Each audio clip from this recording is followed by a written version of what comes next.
Takutnya bukan nggak punya uang, tapi takut ibu nggak sempat berangkat.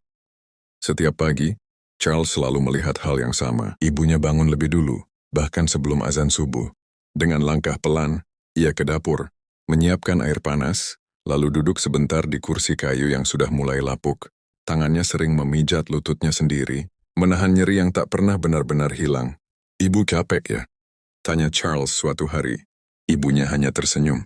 Namanya juga hidup Charles, capek itu biasa. Sejak ayahnya meninggal, ibunya yang menjadi tulang punggung. Jualan kue keliling, kadang laku, kadang tidak. Tapi satu hal yang selalu ia simpan dalam hati. Sebuah mimpi yang tak pernah ia ucapkan dengan lantang. Umroh. Charles tahu itu dari doa ibunya. Setiap selesai sholat selalu ada satu kalimat yang sama. "Ya Allah, kalau engkau berkenan, panggil aku ke rumahmu." Waktu itu Charles masih belum bisa berbuat banyak. Gajinya pas-pasan. Bahkan untuk kebutuhan sendiri saja sering kurang. Tapi sejak hari itu Charles berjanji dalam diam, "Aku yang akan berangkatkan ibu." Hari-hari Charles berubah. Ia mulai mengambil pekerjaan tambahan, pulang kerja utama, lanjut jadi driver online. Kadang tidur hanya 3-4 jam. Badannya sering lelah, tapi setiap kali ingin menyerah, ia ingat wajah ibunya saat berdoa. Ada malam di mana Charles hampir putus asa. Motor mogok di tengah jalan. Uang di dompet tinggal sedikit. Hujan turun deras. Charles duduk di pinggir jalan, menatap langit. "Ya Allah, kuatkan aku. Aku cuma mau bahagiakan ibu." Ia menangis diam-diam. Waktu terus berjalan. Tahun pertama belum cukup, tahun kedua masih kurang. Masuk tahun ketiga, Charles akhirnya memegang sebuah amplop dari travel umroh. Tangannya gemetar. Ia pulang ke rumah dengan langkah cepat. "Ibu," panggilnya pelan.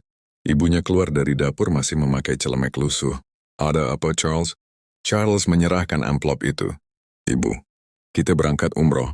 Ibunya terdiam, matanya berkaca-kaca, tapi ia belum benar-benar percaya. "Ini beneran, Charles." Charles mengangguk. "Ya, Bu, doa ibu. Allah kabulkan. Lewat aku." Tangis ibunya pecah. Ia memeluk Charles erat, seolah tak ingin melepasnya. "Terima kasih ya, nak." Ibu nggak pernah nyangka. Charles menahan air matanya. "Justru aku yang terima kasih, Bu. Karena ibu nggak pernah nyerah buat aku." Hari keberangkatan tiba. Di bandara ibunya terlihat berbeda. Wajahnya berseri meski keriput tetap ada. Tapi kali ini itu bukan tanda lelah, melainkan bahagia. Sebelum masuk ke dalam, ibunya menggenggam tangan Charles. "Charles, kalau nanti ibu di sana, ibu akan doakan kamu. Panjang umur, rezeki lancar, dan selalu dalam lindungan Allah." Charles tersenyum, walau matanya basah. "Aku nggak butuh apa-apa lagi, Bu." Selain lihat ibu bahagia, ibunya melangkah pergi. Charles berdiri di tempat, menatap punggung kecil itu sampai hilang dari pandangan.